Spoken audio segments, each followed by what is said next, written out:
It's your boy, Jacob Joe Rad. And today you'll be watching with me the greatest player to ever grace a football pitch. The man that made millions fall in love with the beautiful game. A superstar that when he spoke, we all listened. Someone the media is trying to crucify right now because he's just too good.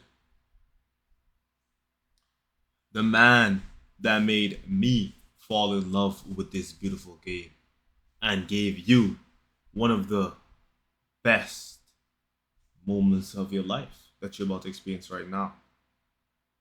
The man that also helped form the opinions of the greatest entertainer and inspire the creative mind of the greatest entertainer of all time, Jacob Joran. Welcome in, welcome in. Grab a popcorn, grab a popcorn. Grab some bread.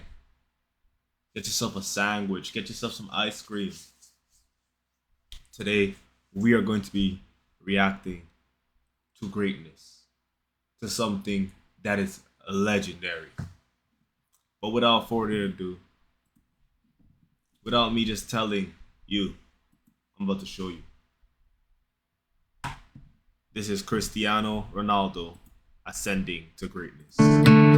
With a huge talent and big ambitions, that's how Cristiano Ronaldo started his career, similar to many other players. But talent alone is never enough. It must be accompanied by several other key factors: hard work, strong will, self-confidence, and a strong personality. This is the story of Cristiano's beginnings and how he got to the pinnacle of football.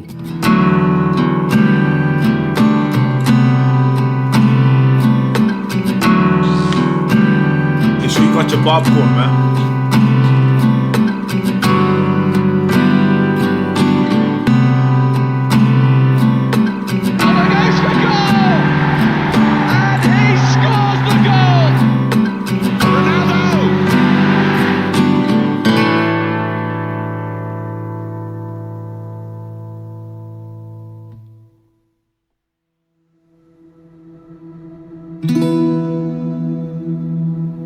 In the islands of Madeira, and in particular the capital Funchal, Cristiano took his first steps towards a footballing career. He focused very early on football, instead of studying at school.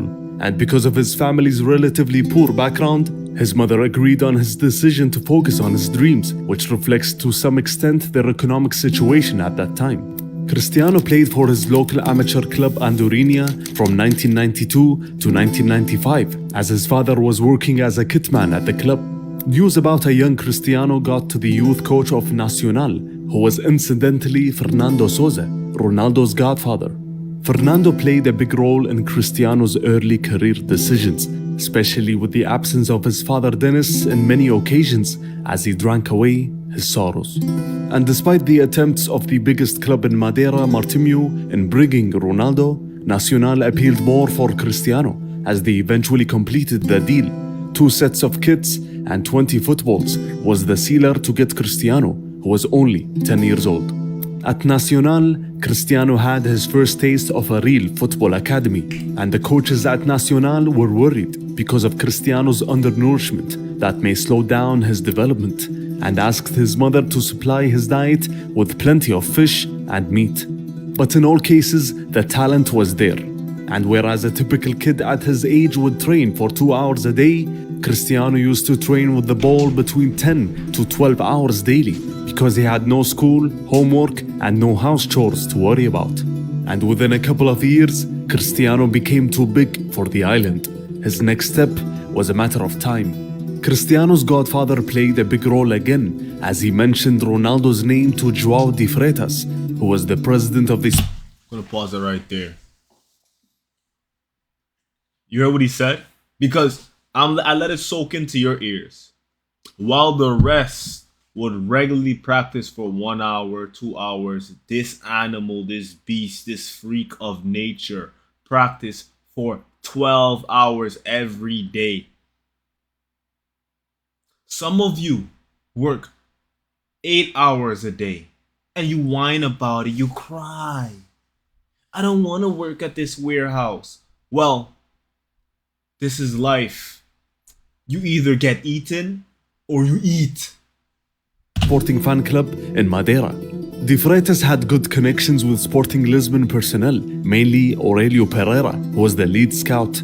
He was responsible for bringing talents like Futre, Figo, Quaresma, Nani, and Moutinho to Sporting. At that time, the process of scouting was very simple and based on intuition. That's why Pereira gave Cristiano the chance to trial for a week at Sporting's academy. Nacional had a debt to settle with Sporting Lisbon related to an old transfer, which amounted to 25,000 euros, and they were struggling to pay it. So they thought of offering Cristiano in an attempt to cover this debt. Obviously, the price was pretty high to bring in a 12-year-old academy player, but Pereira managed to convince the board, as Cristiano flew out of Madeira for the first time in his life and landed in Lisbon alone. What caught the Sporting coaches' eyes, and in particular Aurelio, was Cristiano's personality. There was no doubt about the talent, but the coaches thought his personality attributes were eye-opening. After the trial, Aurelio agreed on Cristiano's permanent stay in the summer of '97, as he officially became part of Sporting's academy. Cristiano faced huge difficulties in Sporting's academy. The accent in the capital was very different than in Madeira, and there was no age group that fits Cristiano's age, so he had to join an age group older than him by 2 whole years. And he basically lived far away from his family for a long period. It was easy for Cristiano to give in and go back to. Look at those eyes. Look at those eyes. Tell me what you see. The eyes tell the whole story. The eyes tell nothing but the truth. You know what I see? I see a kid that knows he has nothing else in life. No education to fall back on. No secure job. Can't fall back on family because the family's already struggling. So he knows. All or nothing. All or nothing. And he's gonna give all. Because this is just what he does. Madeira, and he was close to doing just that, especially in the beginning of his period, but he stayed in the capital Lisbon to achieve his dreams. And despite his huge focus in training and his competitive spirit, Cristiano faced many issues off the field, and especially in his academic studies, which were mandatory for each academy player. And Cristiano faced another issue, as it was discovered that he had a racing heart and had to go under the knife and do surgery in the year 2000. He took some time off and came back to training 3 months later. At Sporting, the coaches tried to make Cristiano understand that the ball was not his. He had to transform from an individual to a team player. And as time had passed, Cristiano developed a lot, as Sporting rewarded him with his first professional contract in April of 2001, and with the help of the most famous Portuguese agent at that time, José Veiga. The contract was for 4 years and with a monthly salary of 2,000 euros. Ronaldo, at 16 years of age, had a release clause that amounted to a hefty 20 million euros. In the beginning of the 2001-2002 season, Cristiano was financially capable of getting his mother to move to Lisbon, and as his family was closer, Cristiano managed to get ever so close to first-team football at Sporting, as he was called up to train with the first team by the Romanian manager Laszlo Bologna. After several training sessions, Bologna wrote up a report on Ronaldo. The negatives: weak aerial ability, uses weak technique, defensively weak, physically weak, doesn't have tactical awareness as an individual nor as a team player, very selfish and lacks composure and focus. But after months and months of let's look at the list, right? Let's look at the list, right? So he's gonna name it off. And it's kind of funny because he turned all of these weaknesses into strengths. sessions, Bologna wrote up a report on Ronaldo. The negatives: he has the most header score in his position. Weak aerial ability, uses weak technique, defensively We don't have to talk about technique. This is CR7. weak, physically weak, You play defense. I'm the superstar. I don't need to play defense. You play defense. doesn't have tactical awareness as an individual nor as a team player, very selfish and lacks composure and focus. But You see how they said lacking mental strength?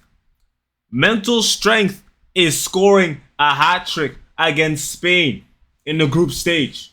Mental strength is your team. Juventus just went down 2 goals in the Champions League and they need in the next leg at home to get 3 goals.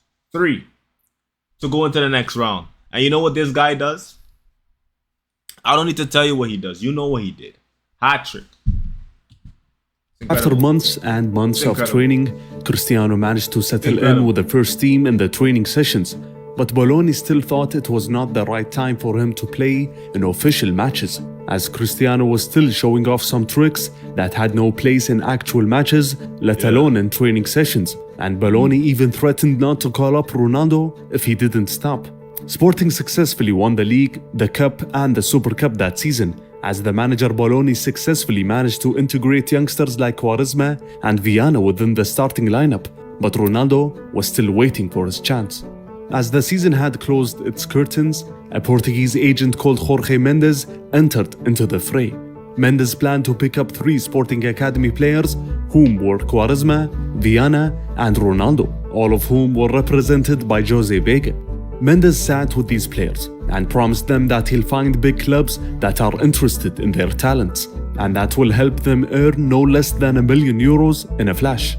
And after Mendes successfully got Cristiano on board, he sat down with him and his mother to convince her of his ambitions. So in September of 2002, Cristiano terminated his contract with Vega, and thus Mendes was now his agent. In the following season, Sporting's main striker Mario Jardel had intentions of leaving in the following season. So Bologna had to find another attacker, either down the middle or on the wings. Director of football Carlos Freitas informed the manager that there was no budget to acquire a new player, and thus proposed to him to use Cristiano. Bologna agreed with that suggestion, as the Romanian manager believed that the teenager improved immensely in the last couple of years. In the academy, Cristiano played either as a central striker or a second striker, but Bologna decided to use him as a tricky winger. And before the season had started, Bologna hyped up the press. This young man will be better than Eusebio and Figo. The teenage I need him to tell me who's going to win the next World Cup. Bologna decided to use him as a tricky winger, and before the season had started, Bologna hyped up the press. This young man will be better than Eusebio and Figo. The teenager managed to score his first goal as a professional in a friendly against Real Betis, as the graphics wrote the young man's name on the screen, Custodio Ronaldo. Then he made his professional debut against Inter Milan in the Champions League qualifiers, which Sporting ended up losing.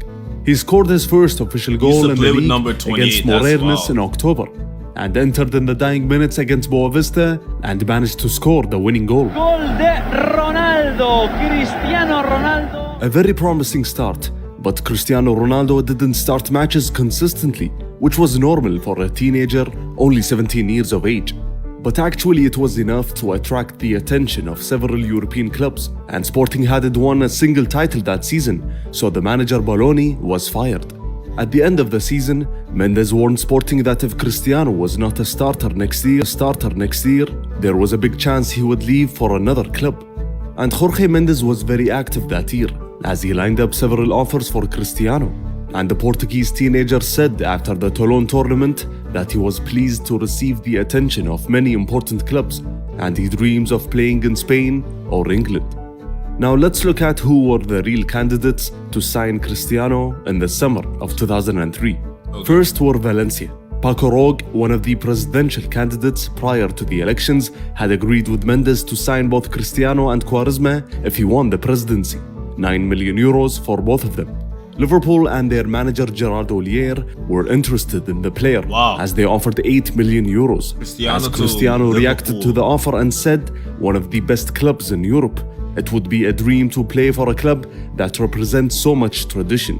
Luis Suarez, Inter legend and Morati's consultant at that time, was interested in Ronaldo as he saw him in action in the previous season and said to Morati, "We have to sign him.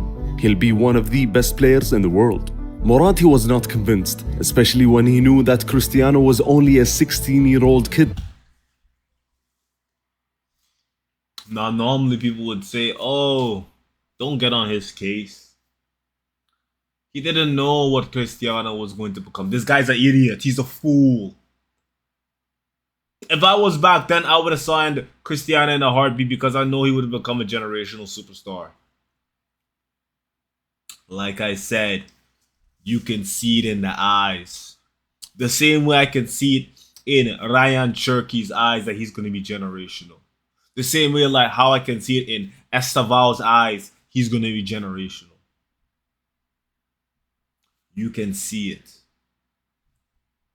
As Inter were one of the biggest spenders in the Mercato in that period, but didn't make an official offer. Juventus stepped up their efforts to sign the young Portuguese, but their Chilean striker Marcelo Salas refused to go to Sporting in a trade deal. Italian darlings Parma offered 8 million euros for the player. The head of Real Madrid's academy, Ramon Martinez, met with Sporting to inquire about Ronaldo. Barcelona was interested in Jorge Mendes' clients, whom were Quaresma, Thiago, Deco, and Ronaldo. But they pushed to sign Quaresma and offered a preferential contract for Cristiano, but eventually it amounted to nothing. And you know, I understand that because at the time, Quaresma was looking like the more promising talent out of the two. But everyone could tell that Quaresma wanted the fame. He's not like me and Ronaldo. We want glory. We don't just want to be a season. We want to be remembered in the history books. And I will be remembered in the history books for being the best ever at what I do. It is written. The club that made the most advanced talks with Cristiano was the Gunners. As Jorge Mendes said recently, there was a time when I really thought he was going to Arsenal. Before the summer, particularly in January of 2003, Cristiano and his mother flew to London to visit Arsenal's training facility and sat with both Arsene Wenger and his football idol Thierry Henry. In Ronaldo's biography, the author Guillaume Balaguer mentioned that Cristiano fell in love with the club and what they offered in terms of footballing philosophy and the care in which young players are treated. Arsenal agreed on all terms. Bro, this nigga would have made me an Arsenal fan, you know, that's the craziest part. If he went to, bro, thank God he did with it. Sporting, and there was a concrete agreement between both clubs. Thank God Arsene Wenger even kept the number 9 shirt for Cristiano. But when Vice President David Dean went to Lisbon to seal the deal, he offered an initial offer that was too low for Sporting. Arsenal had some financial restrictions, of course, with the construction of the new Emirates Stadium. But there was another English club who succeeded in the negotiations. Everybody seems to think that Cristiano transferred to Manchester United because of his performance against the Red Devils in a friendly match on August of 2003. But there was a lot of planning from United prior to that. In the 2002-2003 season, Ferguson's assistant at that time, the Portuguese Carlos Queiroz, received some reports on Cristiano, and he instantly knew that the club had to act quickly. I didn't take on any responsibility. This man is a genius. This man is a genius. He's in terms of recruiting young players, but I informed Alex about Cristiano. Management was hesitant on Cristiano, but Queiroz had a brilliant idea. Carlos Queiroz was Sporting Lisbon's manager from the year 94 to 96, and he had several good 96, connections at the club. So he managed to agree on a special agreement with Sporting to exchange methodologies and ideas between the two clubs, which would in essence make certain deals in the future much easier. And because of this deal, Ferguson managed to send Jim Ryan, the second team coach at United, to watch training sessions at Sporting Lisbon's facilities. I've seen a player. I think he's a winger, but he's playing as a central striker with the youth team. I wouldn't wait long to declare our interest. There will be other clubs after him. Ferguson suggested the idea of signing Cristiano to Sporting's management, but with the condition of keeping him on loan at Lisbon for a year. It was a similar condition suggested by many other clubs. At the end of the season, and because of the special agreement between Sporting Lisbon and Manchester United, the Portuguese side suggested booking a friendly between the two sides to celebrate the opening of their new Estadio José Alvalade. The match was booked for the 6th of August 2003. A day before the friendly, Jorge Mendes met with Sir Alex for the first time. United's interest for Cristiano was obvious, and that same summer, Beckham left for Madrid, Veron left for Chelsea, and Ronaldinho turned down United's offer and went to Barcelona. So now let's see what's on the table. Sporting knew that Ronaldo and Mendes were not interested in renewing their deal with the club, despite the new manager Fernando Santos pledging to play Cristiano as a starter. Ferguson and United wanted to inject some new blood into the team, and Cristiano filled that bill. Mendes knew that sealing this deal would catapult him to the forefront of all football deals. So the deal made sense for each side, and the only thing missing was the figure. But Ferguson knew that United can outbid any other club, and Cristiano knew that the deal was agreed before the booked friendly, as he entered the match to show Manchester United what they were getting. The perfect love for Ronaldo. Look at that lovely little trick that he has. Here's Ronaldo. Ronaldo to swing one. Shea couldn't get near him. Ronaldo again. He's done it for 85 minutes. Unbelievably quick feet. 85 minutes, superstar. And tonight he has shown us exactly what he can do. It was the first What a time Sir monster. Alex got a glimpse of Cristiano live, as he talked about that night recently and said, a revelation, the biggest surge of excitement and anticipation I experienced in football management. After the match, Ferguson realized that the deal had to be done immediately, as the director of football Freitas said that United decided to pay more than the agreed fee to ensure they got the player immediately instead of staying for a year on loan at Sporting. They ended up paying a final price of £12.2 million for a 5-year contract, as Cristiano's yearly salary went from €24,000 to €2 million. Wow. And Ferguson promised Mendes that Ronaldo would play in half of the matches next season at least.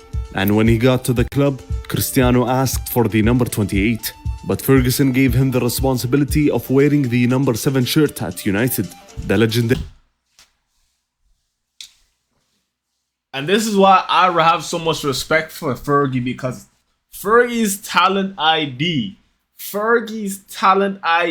is sublime. Sublime. Number worn by United legends like George Best, Steve Coppell, Brian Robson, Eric Cantona, and David Beckham. A huge transformation in Cristiano's life. So will he deliver or not?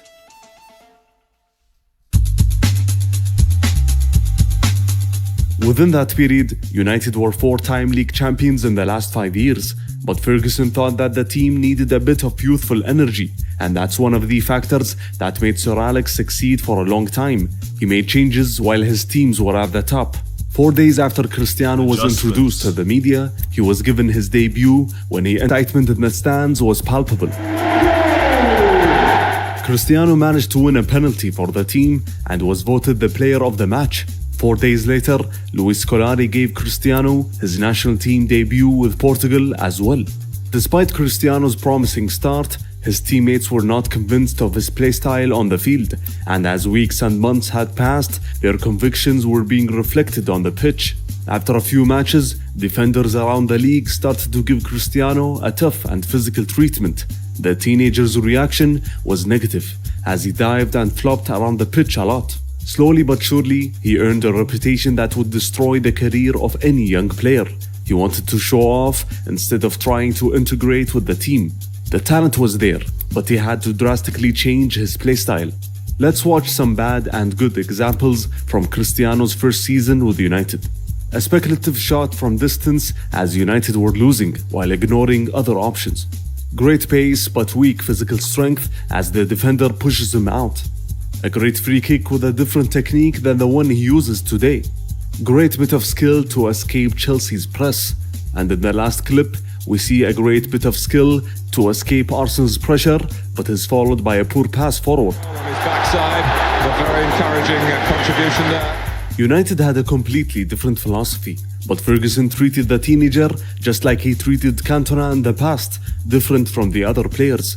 Although he was hard on him sometimes, Fergie knew that despite his lack of tactical awareness and teamwork, Cristiano had the right mindset for any professional. As Roy Keane had said, he was immediately one of the hardest working players at United. In all cases, Cristiano's first season was tough. His first goal came in November through a free kick against Portsmouth. Cristiano Ronaldo's first goal for United. And all the way to January, he managed to participate in 19 matches, starting in 11.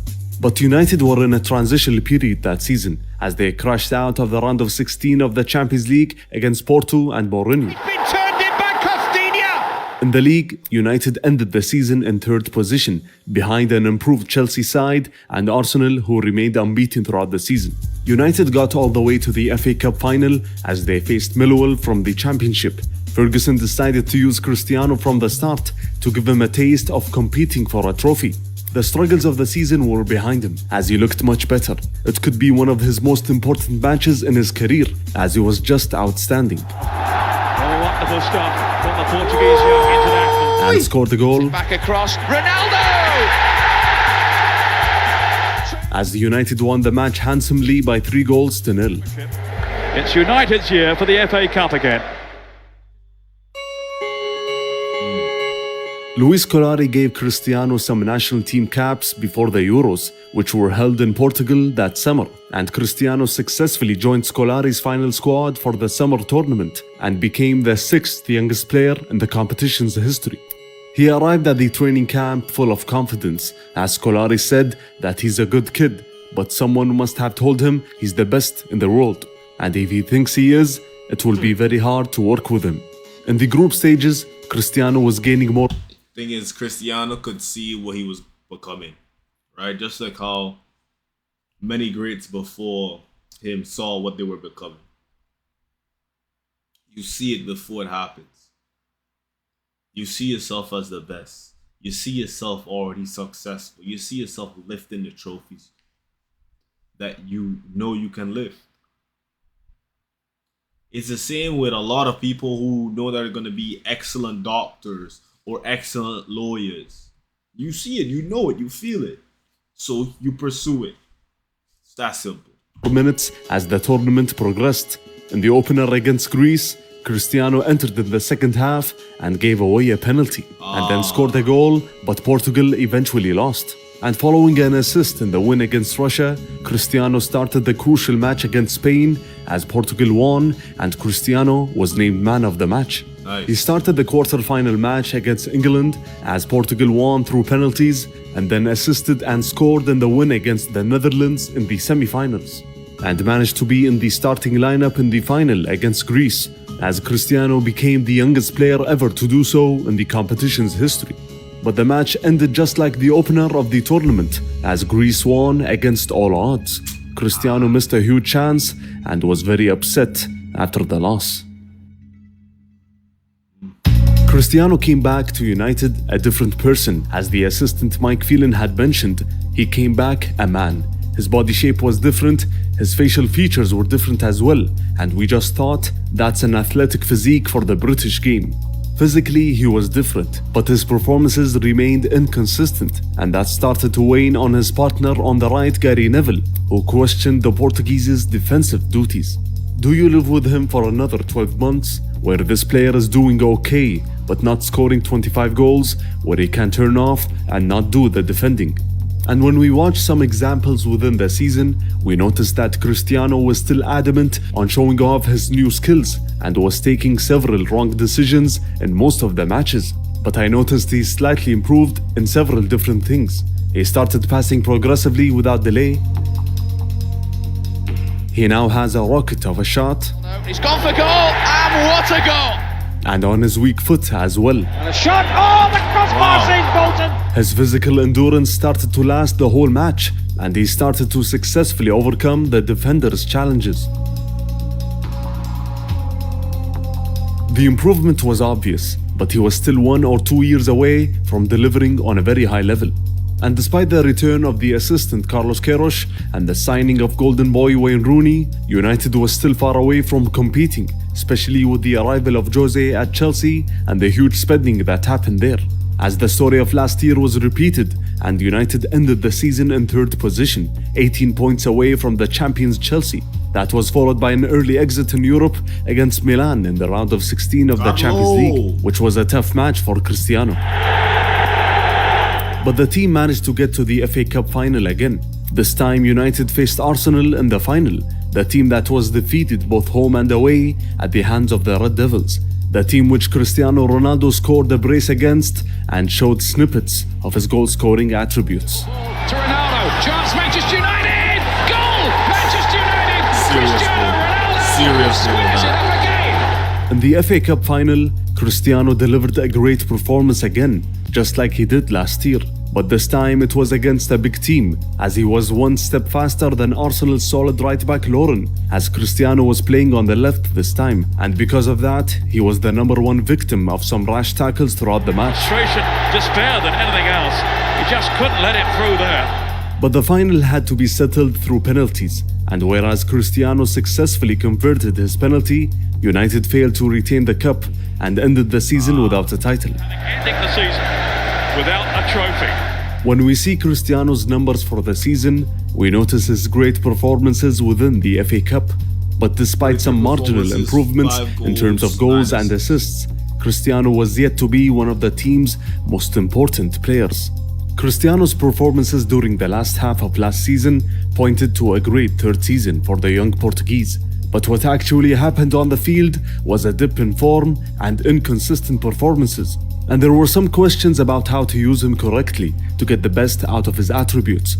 Although Ferguson didn't think he'll convert to a clinical striker, Carlos Queiroz had another opinion. Over time, and when he's 28 years of age or even 29 years of age, I'm sure that Cristiano will convert into a pure striker.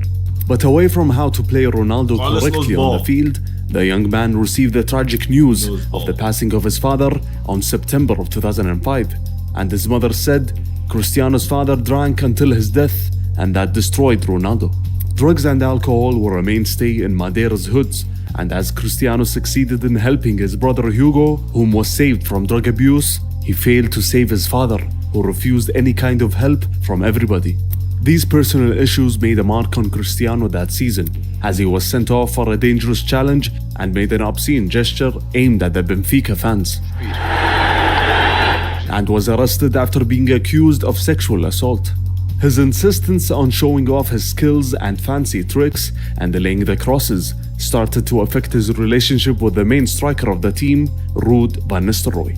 The Dutch striker's main currency are goals, of course, and he went from Beckham's fast and pinpoint crosses to a young player who preferred to use his skills to take on players. Van Nistelrooy's numbers took a huge hit, from scoring 44 goals in the 2002-2003 season to 16 goals in the previous season. Injuries were also a factor as well. The relationship between the Portuguese and the Dutchman got very complicated during the season, and the rest of the squad stood in Van Nistelrooy's camp as they thought that Cristiano's settling period took a very long time. Gary Neville also had his doubts, as he said, "I questioned Ronaldo's performance in his mid-3rd year. I was getting to the point where I wondered whether he could actually be a top player." Let's watch some clips from that season. I watched a huge amount of fantastic skills in that season, which may confirm Van Nistelrooy's impatience as he waited a long time for the cross in each match. Most of Cristiano's take-ons were successful, but it may not be the right decision on the field. Here goes old Twinkle Toes again. There are several examples that point to his physical development, and other examples that point to his great ability in counter-attacks. Ronaldo. He plays with his heart. And we saw that season, and for the first time, Cristiano successfully scoring a free kick with the same knuckleball technique that he uses today. Ronaldo, that's better. Oh, that's a whole lot better. It's an absolute belter. He also managed to score his first European goal in the Champions League qualifiers. Cristiano Ronaldo scores his first ever European goal. But for the third year in a row, United were struggling as they crashed out of the Champions League from the group stages in a group that contained Villarreal, Benfica and Lille. It was the same story in the league again, as Chelsea ran away and lifted the Premier League with an 8-point gap from United. And after an early exit from the FA Cup, they only had one chance to lift a title in the League Cup final against Wigan. The strange thing that happened in the match was Ferguson deciding not to select Van Nistelrooy, rather selecting Zaha, Ronaldo and Rooney in the starting lineup. Rooney scored a brace, Zaha scored one and Ronaldo added another, as United beat Wigan handsomely in the final. These are Cristiano's numbers for the season. It doesn't seem like he went up a level as expected, but there are some slight improvements in terms of goals. It was a year of development as Ferguson saw it, but the fans were not sure, as they saw Chelsea's continued spending spree as Shevchenko, Kalou, Ballack and Ashley Cole all joined in the summer of 2006, while United decided to sell Van Nistelrooy to Real Madrid, and Roy Keane left for Celtic in November of last season after some issues with the manager, and then came Michael Carrick from Spurs. It was a tough summer for United, but Ferguson was confident despite failing in the league for 3 consecutive seasons. The young core he possessed had to step up quickly. Cristiano joined the Portugal squad for the World Cup and played in 2 matches in the group stages and scored a goal against the Iranian national team. And the boy from Madeira. In the round of 16, Cristiano was one of the victims of the Battle of Nuremberg against the Dutch and was subbed because of injury. Initially, there was some fear that Cristiano would not play against England in the quarterfinals, but he recovered quickly and was a starter in this crucial match. After an eventless hour, there was a physical battle for the ball between Rooney and both Petit and Carvalho. And then came Ronaldo to ask for his English colleague to get sent off. Tempers are flaring on the pitch. After Rooney's sending off, the cameras caught Ronaldo winking to the Portugal bench. The match eventually went to penalties, as Portugal's keeper Ricardo successfully saved 3 attempts. Carragher. As Cristiano scored the match-deciding penalty. Portugal are World Cup semi-finalists. Portugal managed to pass this test, but the fans and the English media will not be silent. They wanted a scapegoat for their exit, and the easiest victim was Cristiano, especially after the wink. Cristiano talked about the wink and said that it was a reaction after receiving some instructions from the coaching staff to push forward and make most of the numerical advantage. But the truth didn't matter for the media. Cristiano was now the #1 villain in England. After the match, Ronaldo, Ferdinand and Rooney discussed the matter. The issue was instantly behind them, but Rooney warned Cristiano that this will be a big thing for the English fans and the press will talk and dissect the issue all throughout the summer. Portugal lost the following match against France, and Cristiano was voted as the 3rd best young player of the tournament. Following the World Cup, and after seeing the loud response of the English media, Cristiano seriously considered not returning to Manchester. And this thought came despite the constant communication between teammates Rooney and Ronaldo. Cristiano asked Mendes about the idea of leaving, but Mendes advised him to go back to Manchester. In the end, Ferguson sat with both Mendes and Cristiano at Carlos Queiroz' house and talked about how Beckham went through the same animosity in '98. You're one of the bravest players to come to Manchester, but walking away isn't courage. After a few days, Cristiano talked to the press. There is no reason for me to leave a club that has always supported me. Everything will be decided next week. It was clear that Cristiano was staying at that point, and he was ready for the challenge. He tackled the issue in the best possible. Takes balls to do that, man. I'm not gonna lie, it takes balls to do that. I'm there thinking, you think Messi could deal with this type of pressure? No, he can't. No, he can't. Nah. Possible way. Finally, Cristiano has arrived. In the early summer training sessions, Ferguson sat with the captain Gary Neville, Rooney, and Ronaldo. He instantly felt that the team was united. And on top of that, Sir Alex managed to create the feeling that the entire world was against Manchester United. The opening match of the Premier League against Fulham had the greatest media attention of the weekend. Each step, gesture and reaction from both Rooney and Cristiano was analysed. The media painted the false picture that Rooney and Ronaldo were not getting along. The transfer window was still open, so they thought that a bad start to the season may push the Portuguese into leaving. But the reality was far from it, as United took Fulham apart. This is an unbelievable start from Manchester United for Ronaldo! Rooney provider, Ronaldo the finisher. Away matches in the league were a totally different story, as the boos and insults accompanied each touch on the ball from Cristiano. He's an attacking player and he's well forward, not for the first time this evening. Ronaldo maybe encouraged by the crowd's reaction to have a go, and body checking on Ronaldo by Ryderson.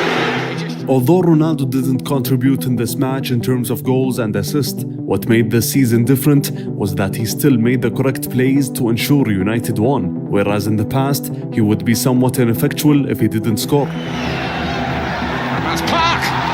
The media quickly shifted their attention to the exciting race for the title between United and Chelsea, as United started the season strongly. As Gary Neville had said, the start of that season was the most enjoyable 6 months I've seen at United.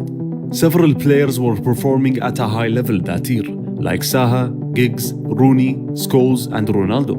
After the end of the first half of the season, United were league leaders with 15 wins after 19 matches. Wow. But Chelsea were not giving up easily. In that season, Cristiano managed to bring all his attributes together to deliver meaningful and winning football. Less artistry and more effectiveness. The technique, Great little ball from Cristiano Ronaldo. Lovely touch again from Ronaldo. physical strength, Here's Ronaldo. the speed, Para Ronaldo en el peor momento, por eso no podía distancia, pero tiene fuerza y velocidad. Buah, este es un crack. and the goal scoring. Against Valencia and then Ronaldo! Too many players there. Second bite! Serious Breakthrough! goal, He started to decide matches on his own. He's threatened every time he's had the ball. And he finds the net with a brilliant shot. And Cristiano's talent exploded in both November and December of 2006 as he managed to win back-to-back Player of the Month awards, a feat not achieved by any player since Bergkamp in '97 and Fowler in the '95-96 season. And he managed to score a brace in 3 matches in a row against Villa, Wigan and Reading. Third game running, Cristiano Ronaldo has scored 2 goals. A great example of his ability to decide matches came in an away match against Fulham in February of 2007. United were in danger of dropping points at Craven Cottage, but in the 88th minute, Cristiano stepped up and decided the match with a great solo effort. But Ronaldo's away this time. He's 3 up with him. Zaha goes to near post. Ronaldo goes for goal! And he scores the goal! When you watch a player that scores these kinds of goals, and in the 88th minute, and under the pressure of Chelsea, then there is no doubt that you're watching a young player turning into a real star. After the match, United maintained their 6-point gap from Chelsea, as Cristiano continued his outstanding performances in the next months, as Mendes and the club agreed on extending Cristiano's contract until 2012, with a weekly wage that amounted to £119,000.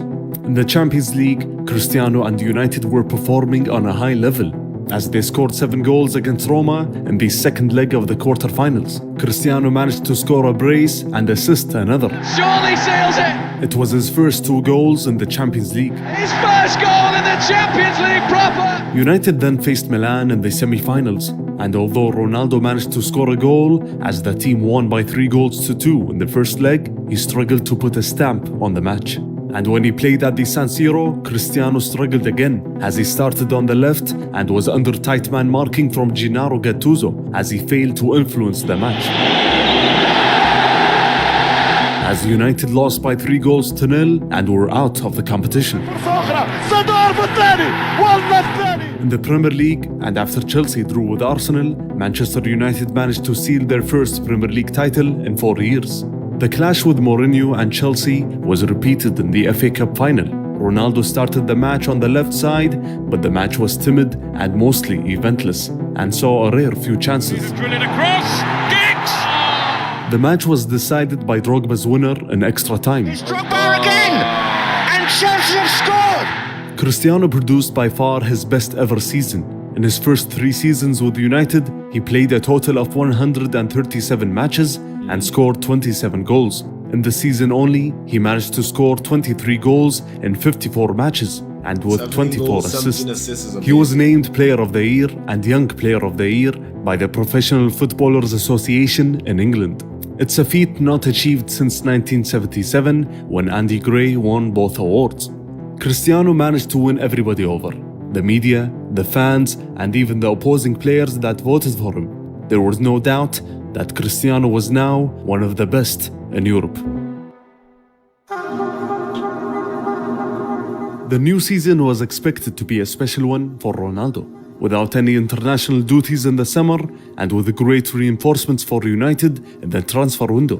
But the season didn't start in the best possible way, as United started their defense of the title with 2 draws and a defeat, while Cristiano was sent off in the second league match against Portsmouth. Cristiano Ronaldo, who's been sent off. Ferguson's assistant, the Dutchman René Molenstein, took advantage of Cristiano's 3-match ban to introduce some new ideas for the Portuguese star and to analyze Cristiano's previous matches directly with him.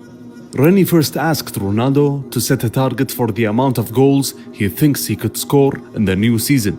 Cristiano said that he can score between about 30 to 35 goals, whereas René said that he can get up to 40 goals.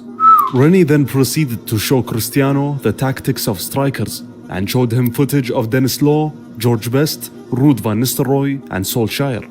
George Best was similar to Cristiano in terms of scoring outstanding goals, but the rest were more clinical strikers, scoring with 1 touch, scoring inside the box, headers, and of course, volleys.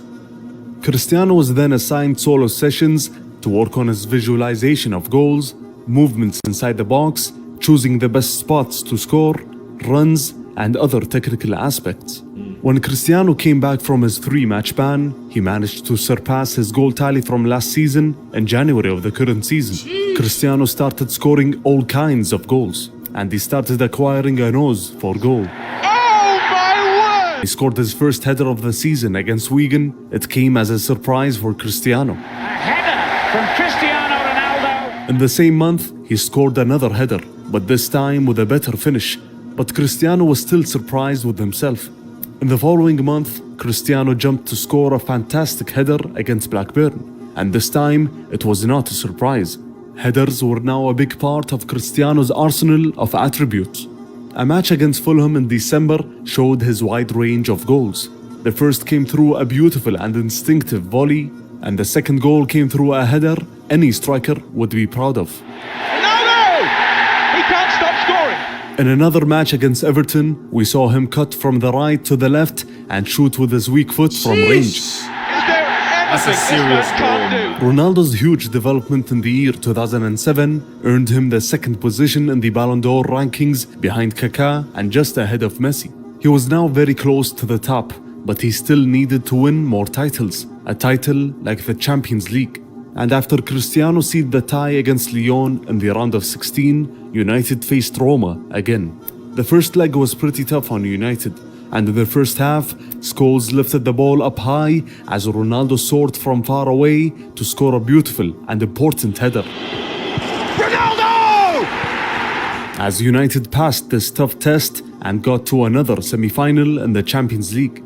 United then faced Barcelona, and it was the first official match between Cristiano and Messi. Carlos Queiroz suggested a change in tactics before the match for Cristiano, as the Portuguese started the tie as a striker, as Queiroz thought that Ronaldo would face issues in covering the right side of Barcelona, as they used Park Ji-sung to cover that right side and to specifically mark Messi. Ronaldo didn't like that change, as he struggled for possession on the ball in the Camp Nou and missed an early and crucial penalty. Oh, this is the one he has missed. The tie was difficult on both sides and was eventually decided by a long-range effort from Scholes in the return leg. What about that? as Manchester United got to their first Champions League final since 1999. In the league, Cristiano continued scoring goals as the race for the league title heated up and got all the way to the final day. United travelled to face Wigan, and Ronaldo got the chance to erase the memories of Barcelona as the Portuguese stepped up to take a crucial penalty in the title race. As cool as you like! United won by 2 goals, whereas Chelsea drew with Bolton as Cristiano lifted the new title. Sustaining success is so hard. The race happened in the Champions League final. Ronaldo played on the left side. Chat. Now I'm gonna tell you right now. This Champions League final was the first ever football match I chose to sit down and just watch. Right after football practice. The rest is history. Became a Chelsea fan. But Ronaldo became my favorite player that day as well. And was given freedom to roam and take advantage of his speed to take on the Blues' defense, which used Michael Essien as a right back. The match was expected to be difficult in general, as there was tight marking on Cristiano, and sometimes he was marked by 3 players, whom were Essien, Ballack and Joe Cole. In the past, Cristiano would have struggled, but with his development in the last few seasons, he managed to overcome the marking with his positive runs without the ball into the box. And with those movements, he managed to score a great header. For Ronaldo! After Lampard scored the equalizer, the match eventually went to a penalty shootout. And after 2 successful penalties for both sides, Cristiano stepped up to shoot. A shimmy. And check! A save from Ronaldo of all people! Fortunately for Ronaldo, Terry slipped on the crucial 5th penalty. Then Van der Sar managed to save Anelka's shot to help United lift the trophy. This English night in Europe is Manchester United's night. And for Cristiano to lift the title that may hand him the Ballon d'Or. A double for Cristiano and another outstanding season for the Portuguese star, as he won the European Golden Boot Award after scoring 31 goals in the league and 42 goals overall. So you can't blame the fans for being excited for another season of Ronaldo. Carlos Queiroz mentioned to Ferguson in the past that if you manage to get 5 years out of Cristiano, then you've struck gold. There is no precedent for a Portuguese teenager to go to another country and stay for 5 years. There were some hints that pointed to Cristiano leaving, as he mentioned before the Champions League final that he dreams of playing in Spain. That's why it was expected that Ronaldo's 6th season with United will be a complicated one for management. But before all that, there was the Euros in the summer. Portugal came to the Euros and it was obvious that Cristiano was now the main man of the team, as he had joint captaincy along with his teammate Nuno Gomes. Portugal ended the group stages as group leaders, but Cristiano and his teammates faced the Germans in the next round. Bastian Schweinsteiger was the star of the match, while Cristiano's efforts were not enough, as Portugal crashed out of the tournament. Germany are on their way to the semi-finals. If I'm not mistaken, I think it's either in this or the 2010 World Cup. He got a nice goal. I don't think it was this game. I think it was the 2010, where he got a nice chip over the keeper, and Nani made it offside. Were surrounding Ronaldo, Ferguson traveled to Portugal to sit with Cristiano in Carlos Queiroz's house. Long story short, Ferguson refused to sell Ronaldo to Real Madrid, especially after how their president Ramon Calderón dealt with the matter. For Sir Alex, it was a matter of maintaining his authority in the global stage. And Ferguson mentioned in his autobiography that if Ronaldo stayed for one more year and gave it his all, he promised him that if any club came with a record offer, he'll agree to sell. Cristiano agreed, and the matter was closed. Unfortunately for Cristiano and United, it was his weakest season when compared to his last 2 seasons at that time, as he had a niggling injury since March of 2008. The injury eventually got worse after the match against Germany in the Euros, and it was agreed that he needed surgery on his ankle and was out of action for 6 whole weeks. Ronaldo came back in September, and his goal was clear: ending the season in the best possible way to seal the Ballon d'Or. That's why he came back to the lineup and got back to scoring goals immediately. First start for 4 months, first goal of the season. But with each goal he scored, especially in the beginning, it came with a subdued celebration, and he started to distance himself from his teammates. As Gary Neville said, He was very professional that whole season, but he was counting down the months until he could leave. Despite all that, Cristiano eventually got back to his best of forms and scored his 100th goal for United in November. Cristiano Ronaldo brings up 100 goals for Manchester United. After a few weeks, the winner of the Ballon d'Or was announced in December, and there was no doubt that Cristiano was the most deserving of this award, as he won it by a big margin ahead of Lionel Messi in second and Fernando Torres in third. As Cristiano said, "This trophy is so important that I want to win it again. I'll wake up every day and say to myself, I have to keep improving." Cristiano then traveled to Japan to help United win another trophy, which was the Club World Cup. He managed to score a goal in a hectic semi-final. There it is. It is Ronaldo. And handed an assist in the final. He came back to the Premier League and the Champions League to score some very crucial goals. A goal to seal the tie against Inter in the round of 16. United heading for the quarterfinals. An outrageous long-range effort to seal the tie against Porto in the quarterfinals. Not too far out for him. And 2 goals at the Emirates Stadium against Arsenal in the semi-finals. Absolutely sensational. He then proceeded to score a brace against both Villa and Spurs as United moved away in the title race and sealed the title in the last few weeks. Cristiano won the League Cup and the Club World Cup. What was left was the second Champions League final in a row, as the tie against Barcelona and Messi was repeated again. Ronaldo made life hard for Victor Valdés in the opening minutes. Then Pep Guardiola changed the match when he pushed Eto'o to the right and Messi as a full striker, as Barcelona took over possession of the ball and managed to score 2 goals and eventually killed the match.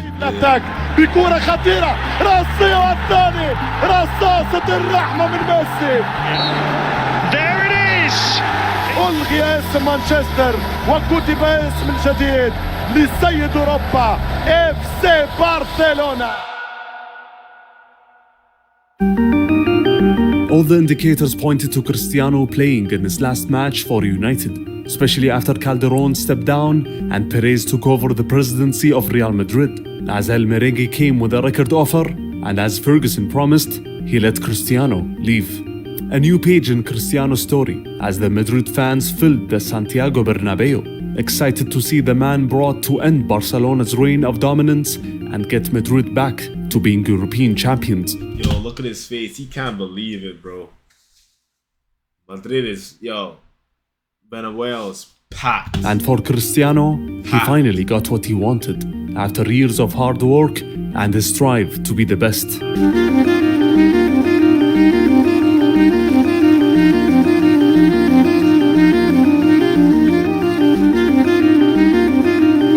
So what does the future hold for the Portuguese star?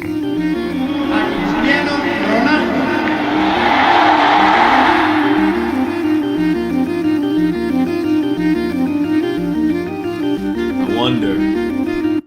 Listen, y'all, we're gonna watch, because there's a part 2 to this. We're gonna watch a part 2, but you guys gotta get it to 1,000 likes, like I said. What a documentary. Go hit up Ballon, video link in the description. Yo, tell them Jacob Duran sent you. Go drop some likes on it. And comment that I sent you. Don't forget to follow me. All links are in the description. Follow me. Click every single link. Make sure y'all support your boy. And remember, shoot for the stars, people. It's been your boy. I'm out. Deuce.